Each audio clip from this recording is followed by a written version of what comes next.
আচ্ছা, আজকে দেখাবো যে ডিফারেন্ট অর্থাৎ বিভিন্ন সাইজের লোগো কিভাবে বানাবো, ঠিক আছে? এখন সাইজগুলো আগে এর সম্পর্কে জানতে হবে যে কোনটা কত সাইজ। যদি তোমাকে কেউ 4R সাইজ ছবি বলে, 4 এর সাইজ ছবিটা হবে 4x6, ঠিক আছে? তো কিভাবে তৈরি করে, আমি এই ছবিটা নিলাম, আমি বেশি কাজ করব না, হালকা খালি এটার ব্রাইটনেসটা বাড়ায় নিলাম, ঠিক আছে? আচ্ছা, এটাকে কন্ট্রোল সি চাপলাম, আমার কন্ট্রোল এন, কন্ট্রোল এন হচ্ছে নিউ নিতে হবে। তারপর হচ্ছে আমি বলতেছি যে ইঞ্চিতে নিব, 4x6 অর্থাৎ 4R ছবি যদি কেউ বলে করার জন্য, এটা হবে সাইজটা হবে 4x6। তারপর হচ্ছে এখানে হবে 300 আর সেম ওয়াইকে। তারপরে আমি পেস্ট করব, পেস্ট করে কন্ট্রোল টি চাপবো, আবার এটাকে ফিক্সড করব, ঠিক আছে? ফিক্স করে আমি বসায় দিব, ঠিক আছে?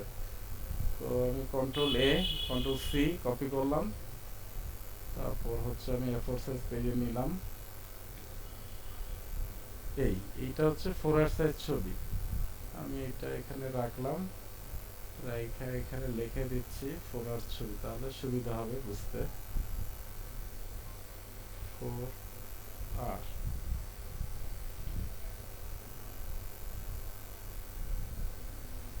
উপরে আমি লিখে দিলাম 4R ছবি, ঠিক আছে? তাহলে আমি বিভিন্ন সাইজ বুঝতে সুবিধা হবে। আচ্ছা, আমি ছবিটা একটু ইয়ে করি, 4R ছবি। এখন আমি সাইজে চলে যাচ্ছি 5R ছবি। 5R হচ্ছে 5x7, ঠিক আছে? 5 ইঞ্চি বাই 7 ইঞ্চি। আবার যাই, এটা নিলাম, কন্ট্রোল সি কপি করলাম, আগে যেটা ছিল এটা ছিল হচ্ছে 4x6। তারপর আমি কি করবো, এটাকে ডিলিট করব। এখন এটাকে আমি করব হচ্ছে 5x7, এটা হচ্ছে 5R ছবির সাইজ, ঠিক আছে? কন্ট্রোল ভি চাপবো, ভি চাপবো, control T,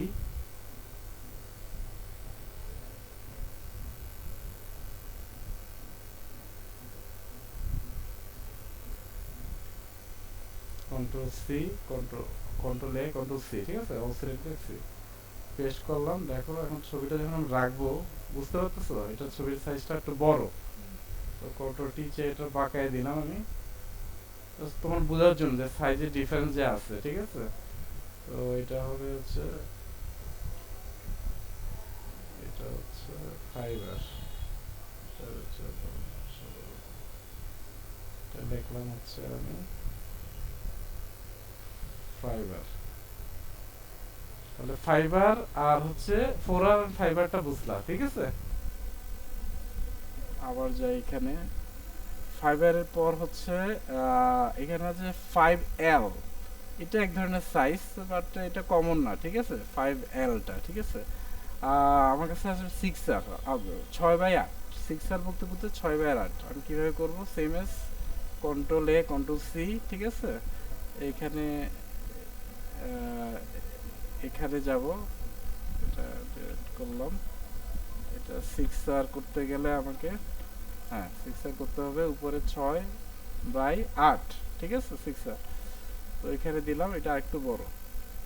control V চাপলাম, control T দিলাম, তারপর এটাকে আমি শিফট চেপে টান দিব, যেহেতু জিনিসটা সুন্দরভাবে হয়, ঠিক আছে? সব সাইজ সমান থাকতে হবে। কন্ট্রোল এ, কন্ট্রোল সি, তারপর A4 সাইজ পেজে আমি বসাই দিব, ঠিক আছে? এটা হচ্ছে, দেখো এই সাইজটা আরো বড়, ঠিক আছে? এটা হচ্ছে 6R, এটা হচ্ছে 6R, এখানে আমি লিখে দিলাম এটা হচ্ছে 6R, 6R, ওকে। এখন আমি দেখি 7R ছবির সাইজটা কি।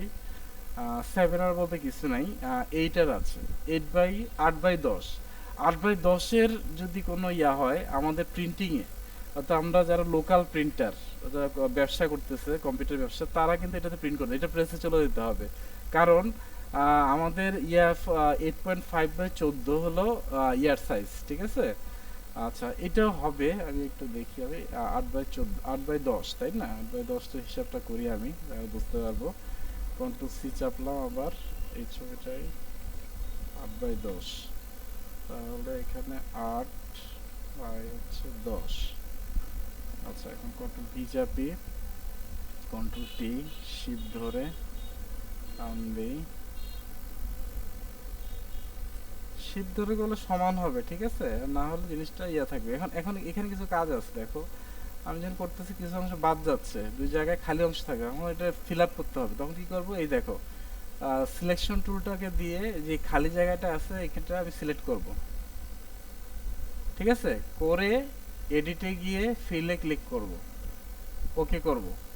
দেখো ওই কালারটা নিয়ে নিবে এখনই।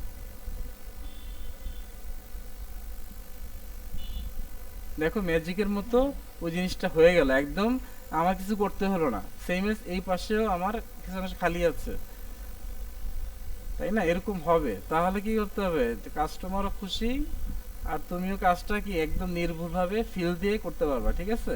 সে ওই জায়গাটুকু নিয়ে মানে এতটাই নিখুঁত যে একদম বোঝা যাবে না, একদম দেখছো, মানে ওই জিনিসটাই যেন কপি করে ফেললো, ঠিক আছে। কন্ট্রোল সি চাপলাম। এখন আমি এই ছবিটা ডিলিট করবো, কারণ এই ছবির সাইজটা বড়, দেখি এটা হয় কিনা। এইটার, হ্যাঁ এইটারও হবে, কিন্তু হচ্ছে A4 এর চেয়ে ছোট এটা, ঠিক আছে। আমি যদি উপরের দিকে নিয়ে যাই, দেখো উপরের দিকে যদি নিয়ে যাই এটা, তাহলে এই আমরা 8/10 মানে এটার ছবিও আমি প্রিন্ট করতে পারবো, নিচে একটু জায়গা থাকবে, ঠিক আছে, নিচে একটু জায়গা থাকবে। এটা হচ্ছে এইটার ছবির সাইজ, ঠিক আছে। আচ্ছা এরপর কি সাইজটা আছে আমি একটু দেখে নিই। এইটার পরে 8L লাগে না, আসে না আসলে। 10R 10/12 এটা হবে না, ঠিক আছে, কারণ হচ্ছে 8.5/14 A4 সাইজের পেজ, ঠিক আছে। 10Rটা হবে না, কিন্তু আমি এটা দেখাচ্ছি। 10R 10 বাই, হ্যাঁ এটা 10/12, 10/12। দেখো এখন 10/12 করতে হলে কি হয়, এটা 10, এটা 12, ঠিক আছে। হাইটটা মিললেও যেহেতু 8.5/14 হাইটটা মিলে, কিন্তু ওয়াইট অর্থাৎ প্রস্থের জায়গাটা মিলবে না, ঠিক আছে, এটা একটু বড় হবে এখানে। আমি এটাতে অ্যাডজাস্ট করে নিলাম। সেম এস কন্ট্রোল টি চেপে ছবিটাকে করতে হবে। কিন্তু এই ছবিটা এই ধরনের সাইজটা আসে অনেক বেশি, যারা স্টুডিওতে কাজ করে তারাই জানে।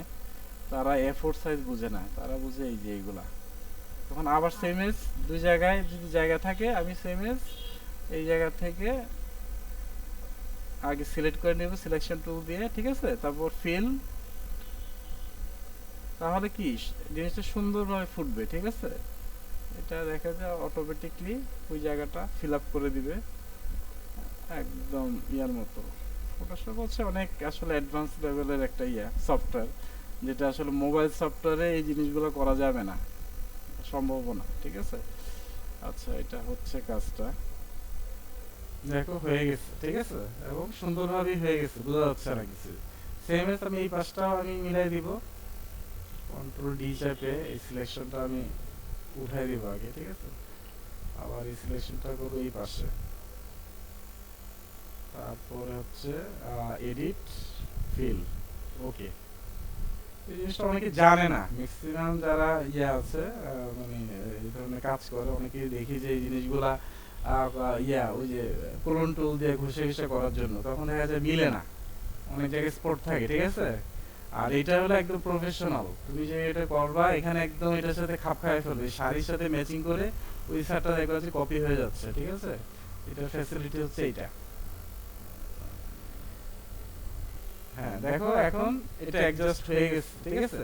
এখানে একটু সমস্যা আছে, সব কাজেরই একটু সমস্যা থাকে, একটু মানে শাড়িটা একটু আছে, ঠিক আছে। সেক্ষেত্রে তুমি আবার করলাম, আমি হচ্ছে কোলন টুলটা নিলাম, নেওয়ার পরে এটা একটু বড় করে দিলাম, ব্রাশটা এই যে ব্রাশের দিলে একটু ব্রাশটা বড় হয়ে যাবে। বড় হবে একটু অ্যাডজাস্ট করতে হবে এটার ক্ষেত্রে আমার, এই যে অল্টার দিয়ে আগে কপি করব, যে অংশটুকু থেকে কাগজটা নিতে যাচ্ছি,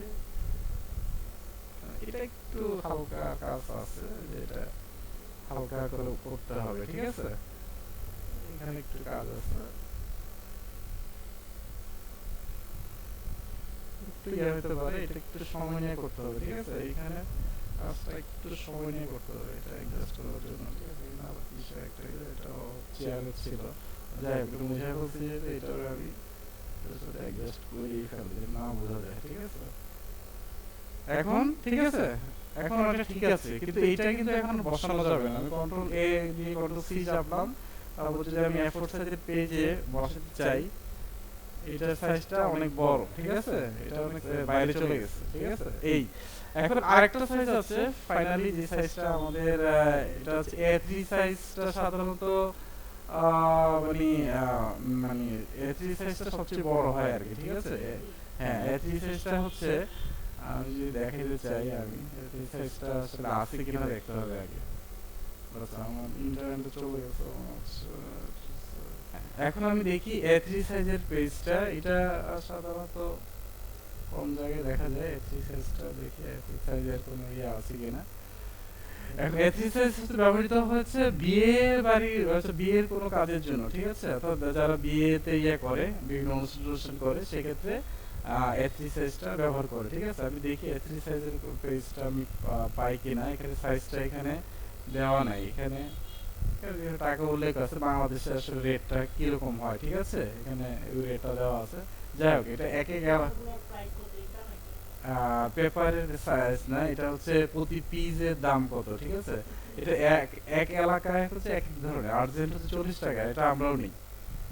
তারপরে ফাইবার আসলে আমরা এত নেই না, ফাইবার নিয়ে 50 টাকা। যাই হোক, এটা নির্ভর করে এক এক একটা এলাকার উপর।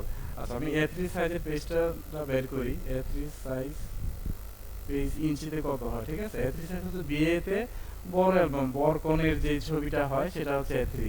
A3 পেপারের সাইজটা আমরা পেলাম 11.7 বাই 16.5 ইঞ্চি, ঠিক আছে।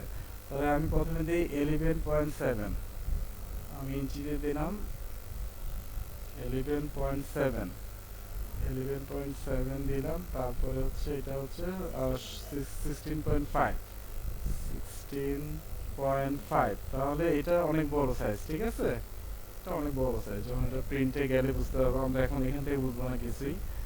সেমএস কন্ট্রোল ভি চাপবো, ছবিটা এখানে আসবে। এখন এই ছবিটা একটা জিনিস করতে হবে, এটা বড় করলে ফেলে দিতে পারে। সেক্ষেত্রে আমি দেখাইছিলাম লেয়ারে গিয়ে স্মার্ট অবজেক্ট করে নিতে হবে, এটা কনভার্ট টু স্মার্ট অবজেক্ট, ঠিক আছে। এটা করে নিলে এখন আমি বড় করলেও এটা ফাটবে না, যেহেতু A3 সাইজটা সবচেয়ে বড়, ঠিক আছে। এই সাইজটা হচ্ছে সবচেয়ে বড়। তো আমি মোটামুটি নিলাম, একটু জায়গা থাকবে দুই পাশে। সেম এস আমি, দেখো এটা কোনো ফাটে নেই, রেজুলেশনটা কিন্তু সেম এস, ঠিক আছে, একই রকম আছে না। এখন আমি এটাকে সিলেক্ট করে সাইডের সেম আগের মতোই ফিল করে দিব। ফিল করলে আমাকে এভাবে যদি ফিল করি, তাহলে আমার জিনিসটা কি একবারে অ্যাকুরেটলি হবে। এখানে আবার একটা জিনিস আছে, আমি এটা ফিল নিবে না, কারণ হচ্ছে এটা, এই দেখো এখানে ফিল অপশনটা নাই, কারণ হচ্ছে এটাকে আমি ইয়ে করে নিয়েছিলাম, কি জানি বলে, স্মার্ট অবজেক্ট। তাহলে কি হতো, লেয়ার থেকে ফিল্টার ইমেজ করতে হবে। ফিল্টার ইমেজ করলে এখন আমি যেই, তাহলে ফিল্টার আসবে, ঠিক আছে। ওকে করে দিব। ওকে করার কিছুক্ষণ পরে এটা হয়ে যাবে আশা করা যায়।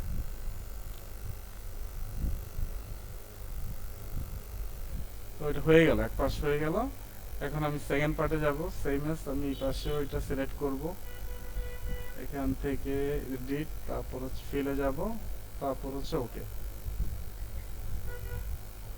একটু সময় নেবে। তো এইভাবে আমরা যখন ফিল সহকারে এটা করব, একেবারে প্রফেশনাল, অর্থাৎ যে কোনো স্টুডিও প্রফেশনাল কাজটা আমরা এইভাবে করতে পারবো, ঠিক আছে। এখন দেখো এখানে কোনো কিছুই এখানে তোমাকে ধরার মতো না, এটা আরো পারফেক্ট হয়েছে, ওটার থেকে এটা পারফেক্ট হয়েছে, শাড়ি সহ ম্যাচিং হয়ে গেছে, ঠিক আছে। তো এইভাবে কাজগুলো আমরা করব, ঠিক আছে।